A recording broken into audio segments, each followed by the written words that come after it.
Okay, let me record this, sorry. 927. So we're just going to model strategies on number 6, part B. And most of you, I think, have this done, but I just want to sort of model the problem-solving process. So I've drawn the bus, and you don't have to draw a fancy bus. If you want to, you can, but you know, just a little block will do. We're given the speed. Are we given the time? I cut off part of the picture. No. The bus stops for 24 minutes. So VA, we don't know delta x here, I don't think. We don't know delta t here. We're not given it yet. We have a stop, so delta t, and I'm going to put in a subscript stop equals 24 minutes. And notice that they've done the lovely thing of all the units are mixed. You've got kilometers per hour, you've got minutes, you've got all this stuff. Then it travels 210 kilometers with an average velocity of 75 kilometers per hour to the south. Let me move this out of the way. So there's my stop. Oh, I'm sorry, we did have delta x. Well, that makes it much better. Delta x was 280 kilometers. Okay. I'm going to have to shrink this up just a little bit more to get it to fit. Okay, so then it travels delta x for leg 3 is 210 kilometers, VA of 75 kilometers per hour. Is that messy enough that none of you can read it? Okay. So what are we asked? What's the average velocity for the trip?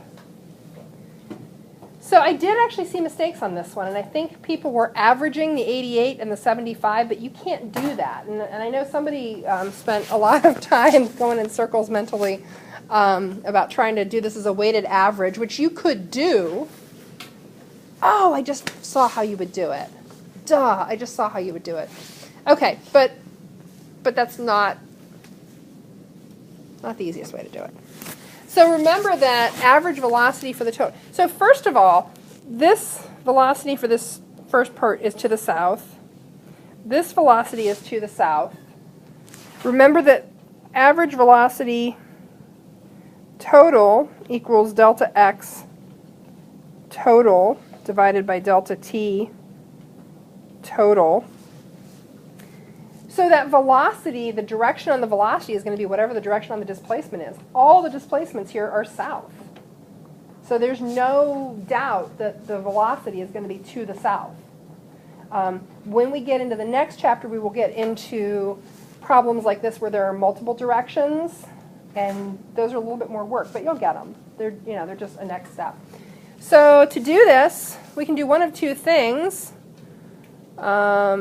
Oh, we're given all of the delta x's. So if you are really being careful about this, you can do this. VA total equals, well, I've put a picture that represents the motion of this object, and on each segment of that picture, I've actually labeled what's happening in that segment. I've labeled the average velocity, I've labeled the displacement. Now, I don't know time for any of those, do I? No, I don't. Or I know time only for the stop. Okay. And I'm also going to say this. I'm going to show you one way to solve this.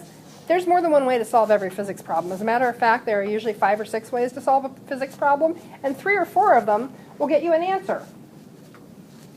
1 or 2 of them will get you the right answer. Does that sound like good odds? So, where do we start? Well, we know it's delta x total. Well, that equals delta x1 plus delta x2 plus delta x3 over delta t total. Well, that equals delta t1 plus delta t2 plus delta t3, where I am talking about this is VA1, delta x1, delta x2. Here is my second part of the trip, and here is my third part of the trip. So delta x1 we have, so that's 288 kilometers. What's my delta x for the second leg of the trip? 0.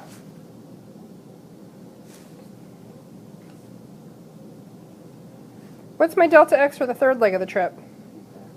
210.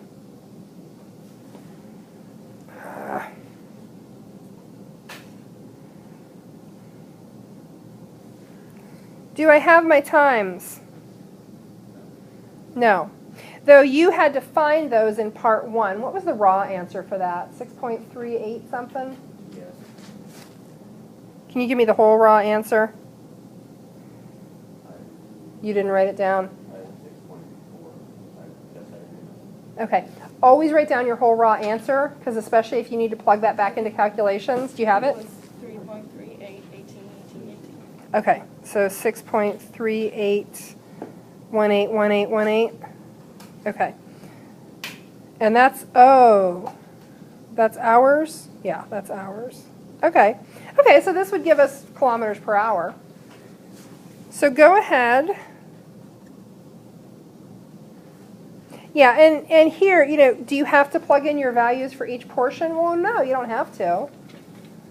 If you've already calculated the total time in your previous step and you've preserved that raw number, you can certainly stick that raw number right in.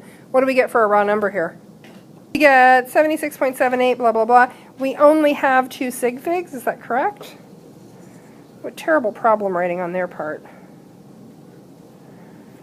I wish they had given us more to work with, but okay. So the average velocity total is 77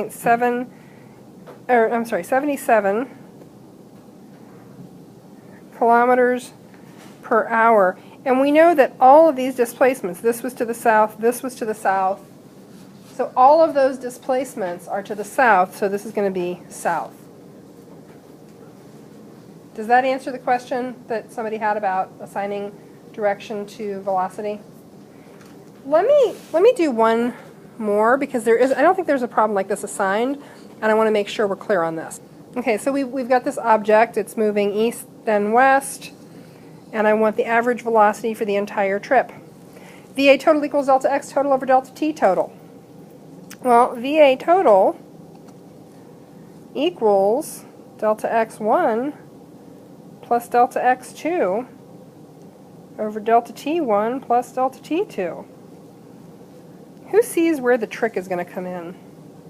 I think a few of you do. This is a conversation that we usually start having in the later part of this chapter, but I think it's a fine time to have it now.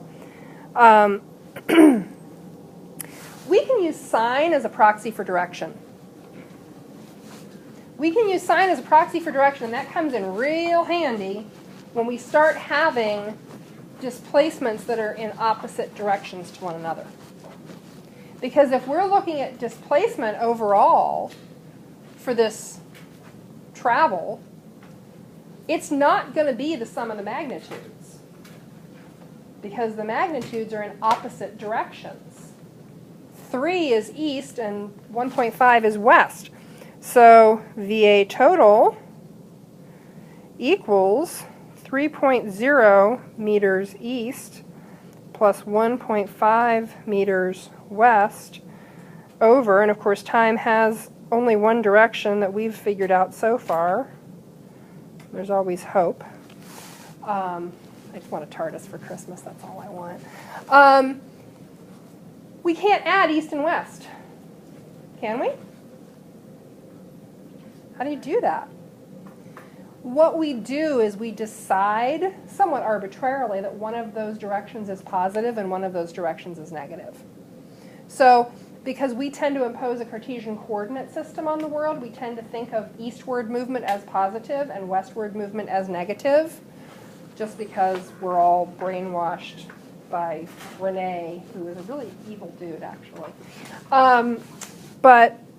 So I am going to then say that this is negative 1.5, and that allows me to pop out my east and west from my calculation, because east and west don't make any sense in a calculation. They just don't. But positive and negative we can work with. So what do we end up with? Well, we end up with 1.5 meters. Because that's positive and we're treating east as positive, we know that that's 1.5 meters east. And if we have a picture to reference back to, then we can look at our picture and confirm, are they east of where they started? And if the answer is yes, then that aligns with what we've seen. Okay, and what's our total time? 5.5 seconds. So give me an average velocity for the total trip. Go.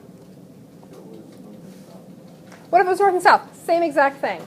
And again, because we have imposed this artificial Cartesian coordinate system on the whole world, we tend to think of the cardinal directions as north being positive, south being negative. Now, interesting question for me. Ooh, okay. No. So we're going to end up, this was a useful side discussion, but we're going to end up doing graphical analysis of acceleration tomorrow. So get caught up on 2B before we start talking about graphics. See you tomorrow.